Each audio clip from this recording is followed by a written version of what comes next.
पूर्व में जो हमने कर्म किए हैं वही वर्तमान में हमारे लिए अनुकूल या प्रतिकूल परिस्थिति की रचना करते हैं, कोई दूसरा नहीं, पूर्व का कर्म ही। अब उसमें सुखी दुखी होना ये हमारे अविवेक की बात है। जो हम मान लिया कि अनुकूल है तो सुखी हो गए, मान लिया प्रतिकूल है तो दुखी हो गए। अगर विवेक है तो वहीं प्रतिकूलता में वो प्रभु की तरफ भागेगा, वो अनुकूलता में प्रभु की दया को देखेगा। जब प्रतिकूलता आएगी तो प्रभु की कृपा को देखेगा कि जहां से हम नहीं छूट पा रहे थे वहां से प्रभु ने प्रतिकूलता देकर के छुटा दिया। अनुकूलता आएगी तो दयालु है प्रभु, दया कर रहे। वो दोनों स्थिति में प्रभु की तरफ रहेगा, जगत की तरफ नहीं। ये परिस्थिति को लेकर के शोक करना, सुखी दुखी होना, ये मूर्खता है, अविवेक है। परिस्थिति चाहे अनुकूल आवे चाहे प्रतिकूल आवे, वो टिकेगी नहीं। पहली बात तो ध्यान, बिल्कुल ध्यान दे करके सुनेगा, बहुत सुलझन की बात है, तभी हमारा निरंतर भजन बनेगा। हम इसी में फंसे रहते हैं। परिस्थिति जो भी अनुकूल या प्रतिकूल आती है, देखने में लगता है कि सामने वाले व्यक्ति ने ऐसी परिस्थिति प्रकट कर दी है, पर वो सामने वाला व्यक्ति हमारे ही कर्मों से प्रेरित है, पूर्व कर्मों से। उस परिस्थिति का जो हम आरोप कर लेते हैं कि ये अनुकूल है, ये प्रतिकूल है, तो अनुकूल में सुखी होते हैं, प्रतिकूल में दुखी होते हैं। ये सुखी दुखी होना अज्ञान का स्वरूप है, मूर्खता है। पहली बात समझनी कि कोई भी परिस्थिति टिकाऊ नहीं है, चाहे वो महान दुखमयी अभी हो या सुखमयी हो, दोनों आगमा पाइनो अनित्यास, आने जाने वाली है, थोड़ी देर में परिवर्तित हो जाएगी परिस्थिति। धैर्य रखो, प्रभु के चिंतन में रहो। अनुकूल परिस्थिति में सुख से हर्षित मत हो, फूलो मत। प्रतिकूल परिस्थिति में दुख से शोकित मत हो। अनुकूल प्रतिकूल परिस्थिति में हर्ष शोक करना, सुख दुख का अनुभव करना, एक केवल अविवेक है। प्रज्ञावादश्च भाषसे, प्रभु कह रहे हैं कि तू पंडिताई की बातें बघार रहा है, पर शोक ना करने योग्य के लिए तू शोक कर रहा है। ये कोई ज्ञान हुआ? ये कोई तेरी पंडिताई हुई? भाव रखता है वो फंसता नहीं है, कभी भी वो शोक नहीं करता है। तो तुम बातें तो कर रहे हो पंडितों जैसी, लेकिन हो तुम अविवेकी। पंडितों जैसी बात कर रहे हो, कुल का नाश होने से कुल धर्म नष्ट हो जाएगा, धर्म के नष्ट होने से स्त्रियां दूषित हो जाएंगी, स्त्रियां दूषित होने से वर्ण संकर पैदा होने से कुल के सारे जो पुरखे हैं वो नरक चले जाएंगे, उनको पतन का मार्ग मिलेगा। ये पंडिताई की बातें पीछे अर्जुन जी कर चुके हैं। जब तू पंडिताई की बातें कर रहा था तो उस समय भी तेरी पंडिताई में अविवेक झलक रहा था, क्योंकि भगवान सदगुरु हैं, वर्णन करते। तेरी पंडिताई की बातों को भी विचार करके देखो ना, कि तुम्हारी बातों में ही दिखाई दे रहा है कि शरीर नाशवान है और जो जीवात्मा है शरीरी वो अविनाशी है। अगर स्वयं जीवात्मा अविनाशी ना होता तो ये नरक कौन जाता?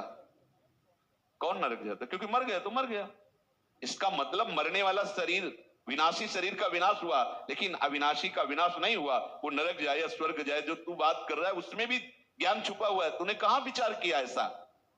अगर तुझे कुल और पितरों की चिंता होती है, पतन का भय होता है, तो इसका मतलब है कि शरीर छोड़ने के बाद कोई जाता है, तो जो जा रहा है उसका तो विनाश नहीं हुआ ना, वो अविनाशी जीवात्मा है। और शरीर सबका विनाश होता है, तो शरीर को लेकर के तेरा ये शोक करना ज्ञान ही तो है। गतासून गतासूंश्च, प्रभु कह रहे हैं सबके शरीरों का वियोग होगा, विनाश होगा।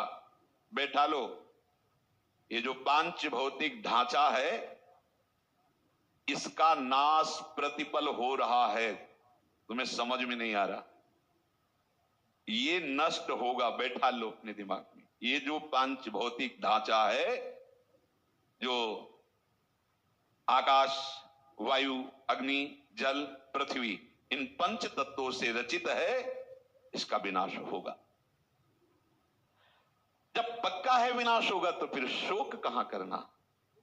जिसको पता है कि नष्ट हो जाएगा उसके लिए शोक क्यों करना? शोक किया ये तुम्हारी गलती है, ये तुम्हारा अविवेक है। जो मर गए हैं उनके लिए शोक करना तो बहुत बड़ी गलती है। कारण कि मरे हुए प्राणियों के लिए जो दुखी होकर के आंसू बहाता है, तो जैसे कोई शरीर छोड़कर जब जाता है उसको जो हम पिंडदान या जो जल अर्घ दान देते हैं वो दैवी विधान से उसके पास पहुंचता है, ऐसे ही जो मृतात्मा के लिए शोकित होकर आंसू बहाता है, नाक कफ आदि निकलता है, ये उसको परवश होकर के खाना पीना पड़ता है। जिसके लिए तुम रोते हो ये शास्त्र की वार्ता है। श्लेष्माश्रु बांधवैर मुक्तम प्रेतो भुंक्ते यतो अवशः तस्मान्न रोदितव्यम ही क्रियाः कार्याश्च शक्तितः। मृतात्मा को जो परिवार वाले स्नेही मित्र आदि उसके शव के पास बैठ करके रोते हैं, छाती पीटते हैं, उनके जितने आंसू निकलते हैं, कफ निकलता है, नाक श्लेष्मा आदि अश्रु आदि, वो सब उस जीवात्मा को भोगना पड़ेगा, खाना पड़ेगा। भूंगते यतो अवशः, विवश होकर उसे प्राप्त होगा वो। तस्मान नरोदितव्यम ही, किसी का भी शरीर छूटने पर रोना नहीं चाहिए। या ज्ञानी जन है, कुछ तो रोने का व्यवहार निभाया जाता है। तो हमारे जब मरे थे वो आके पड़ोसी रोए थे, उनके हम मरा, चलो हम भी रो। कोई लगाव नहीं है। वहां जाके थोड़ा यहां तक घूंघट कर लिया जिसे दिखाई न दे और बस शुरू पार्टी होती रोने की। पूरा समुदाय आता है थोड़ी देर रोने के लिए, वो मतलब व्यवहार जैसे नहीं होता है। ये सब अज्ञान की धरा। स्पष्ट शास्त्र आदेश का तस्मान नरोदितव्यम, किसी के मरने पर रोना नहीं चाहिए। क्रिया कार्याश्च शक्तितः, उसकी जो अंतिम क्रिया है उसको प्रसन्न मुद्रा से करो, नाम कीर्तन करते हुए, भगवती गान करते हुए। ये रोना उसको विवश होकर वो आंसू सब। मृतानाम बांधवा ये तु मुंचन्त्यश्रूणि भूतले पिबन्त्यश्रूणि तान्यथा मृताः प्रेताः परत्र वै। शरीर छोड़ने वाले जीवात्मा के जो बंधु बांधव स्नेह संबंधी इस भूतल पर उसके लिए आंसू आदि का त्याग करते हैं, उन आंसुओं को मृतात्मा को परलोक में पीना पड़ता है, नाक लाक।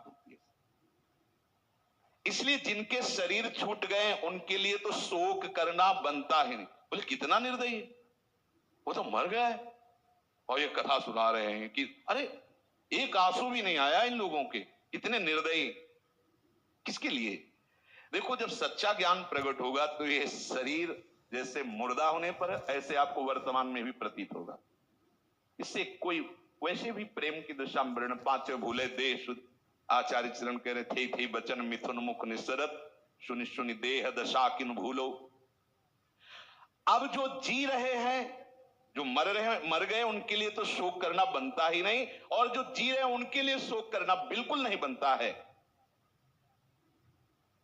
हां, जो आपका कर्तव्य है उनका पालन पोषण करो, उनके लिए जो व्यवस्था है प्रबंध करो, पर उनके लिए चिंता करना, उनके लिए शोक करना, इनका क्या होगा, इनका क्या होगा, कैसे भरण पोषण होगा, हम हैं तो सहायता कर रहे हैं, हम नहीं होंगे तो सहायता कौन करेगा, ये चिंता शोक ये सब अज्ञान की धरा में होता है। विश्वम्भर भगवान अनंत ब्रह्मांडों के जीवों का पालन पोषण कर रहे हैं, आप कर रहे हो क्या? आप केवल अज्ञान से चार लोगों को अपना परिवार मान लिया और उन्हीं की चिंता शोक में ये अमूल्य जीवन नष्ट कर रहे हो।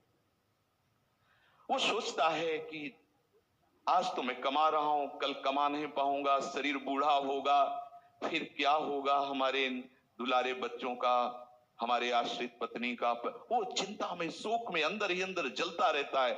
अगर धन की अच्छी व्यवस्था हो जाए, तो सुख मिल जाएगा।